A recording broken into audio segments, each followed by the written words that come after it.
Buenos días, alumnos. Mi nombre es Raúl Sánchez. Pertenezco al área de cirugía 3, traumatología bucomaxilofacial, dependiente del módulo patología y diagnóstico 3. El tema a tratar hoy es cirugía para la endodoncia. Se entiende por cirugía para la endodoncia el conjunto de técnicas quirúrgicas que se realizan como complemento del tratamiento endodóntico.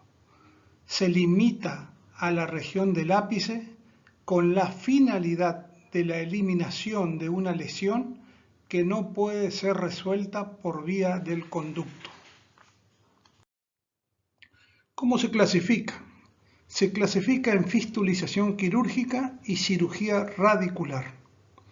La fistulización quirúrgica, a su vez, se divide en incisión y en trepanación. Cirugía radicular se divide en cirugía periapical y cirugía correctora. Dentro de la cirugía apical tenemos el curetaje apical, modelado apical, apicectomía y obturación retrógrada.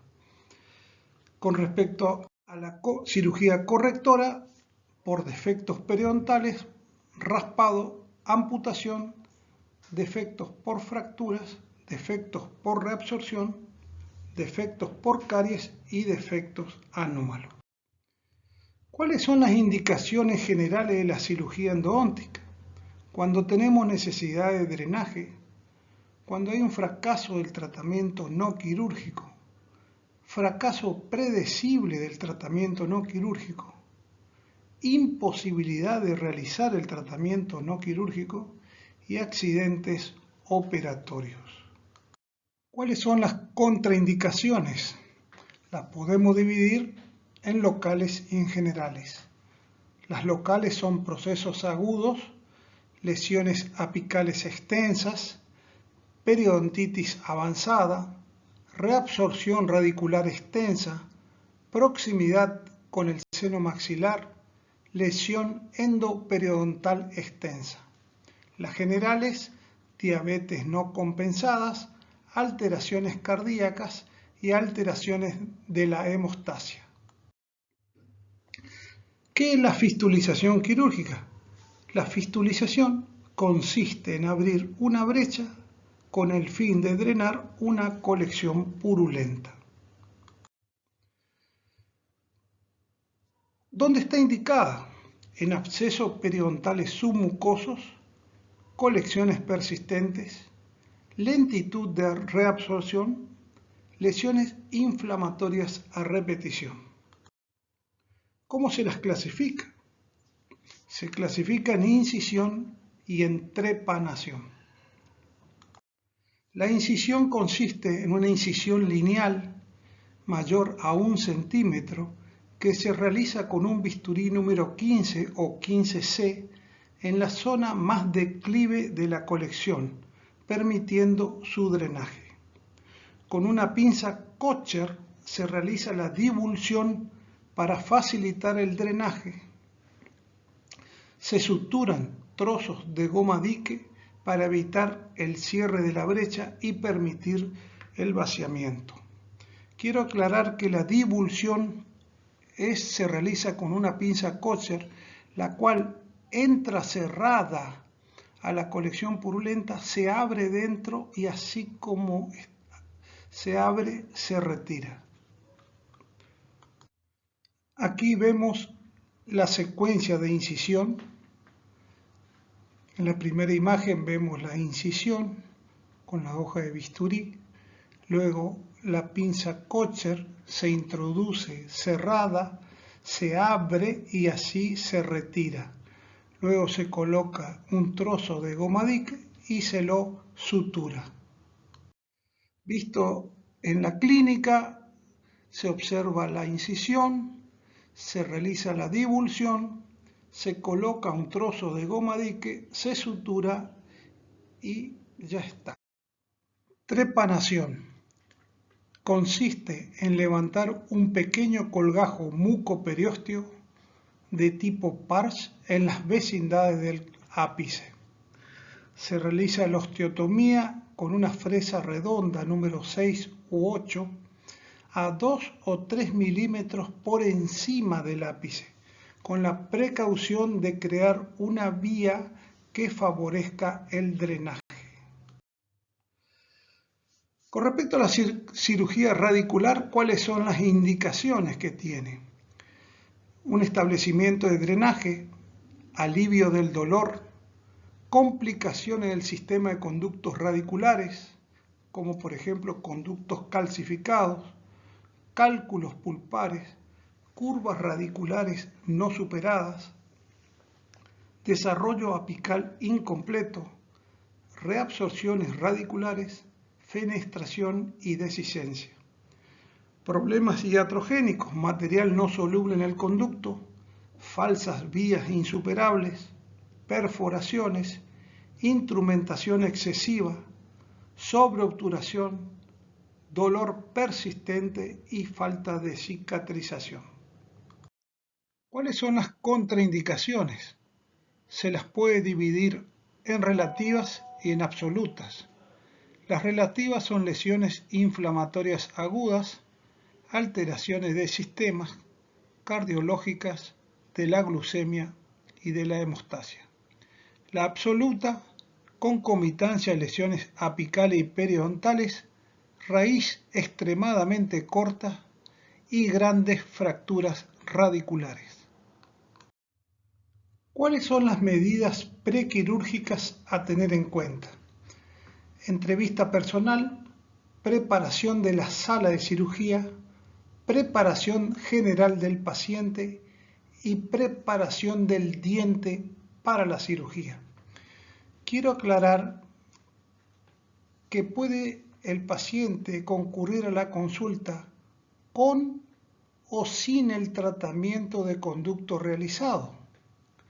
Si no lo tiene hecho el tratamiento de conducto, hay 3 momentos para la obturación del conducto, que puede ser obturación preoperatoria, obturación intraoperatoria y una obturación postoperatoria. Dentro de la obturación preoperatoria puede ser preoperatorio inmediato, que va de 2 a 4 horas antes de la cirugía, y el preoperatorio mediato dentro de las 24 horas antes de la cirugía. Con respecto a la obturación intraoperatoria, se puede dividir en presección y posección, y la obturación postoperatoria no se realiza. La obturación preoperatoria mediata, ¿cuáles son las ventajas?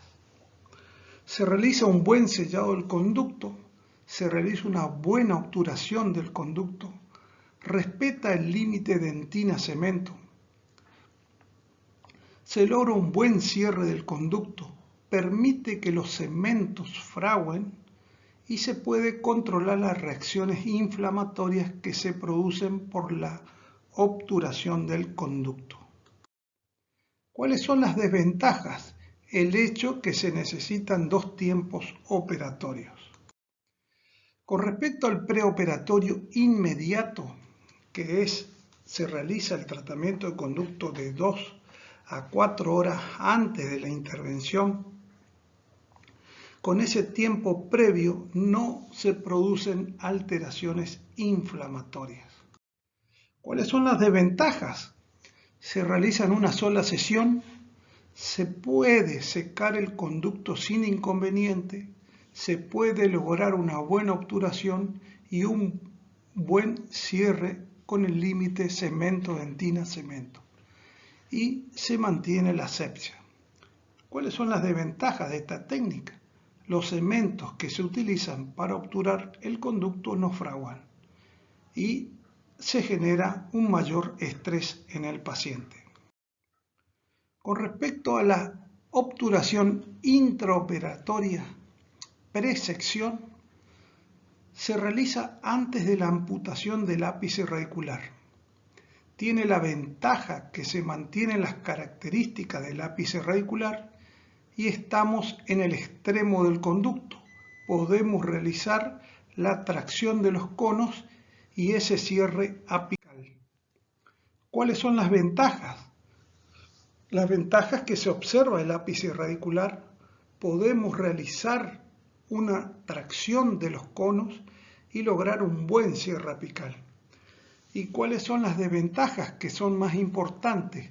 Dificulta el secado del conducto, dificulta el sellado, mezcla tiempos sépticos con asépticos y prolonga el tiempo intraoperatorio. O sea, se agrega a la cirugía la obturación del conducto.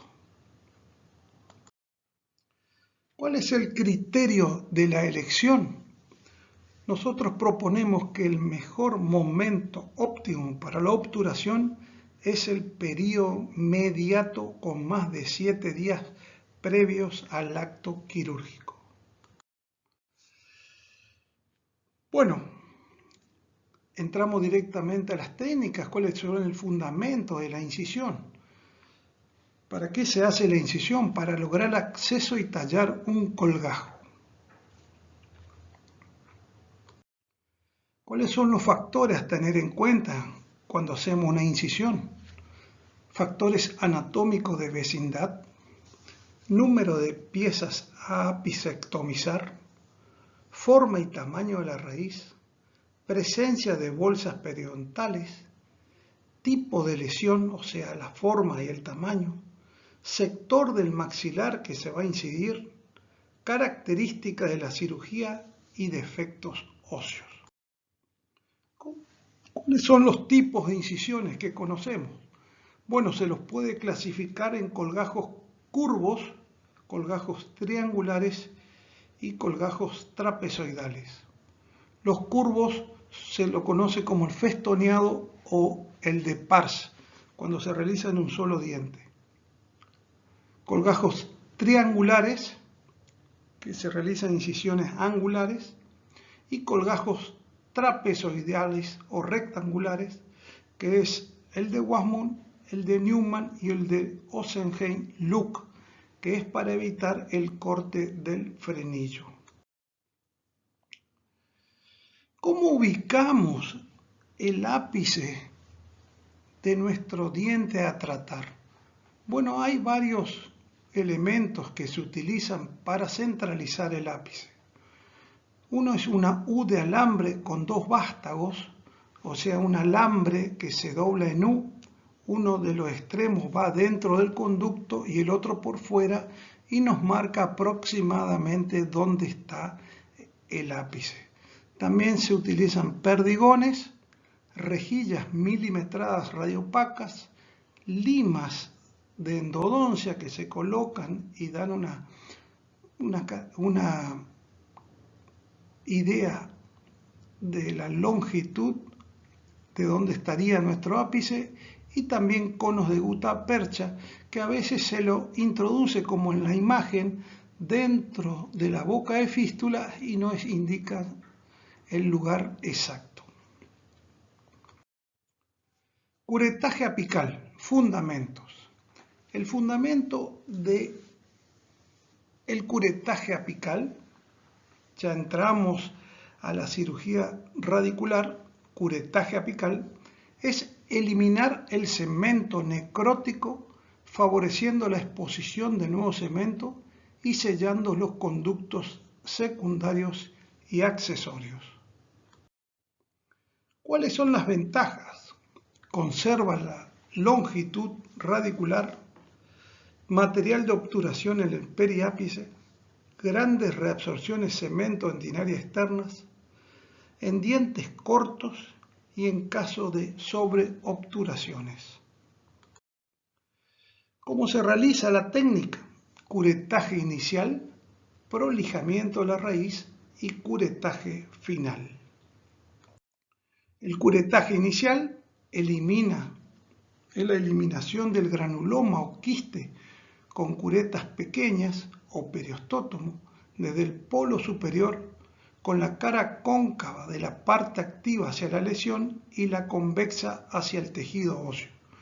Con movimientos de empuje, lateralidad y retroceso, se retira la lesión y nos queda el ápice al descubierto, sobresaliendo en la cavidad ósea.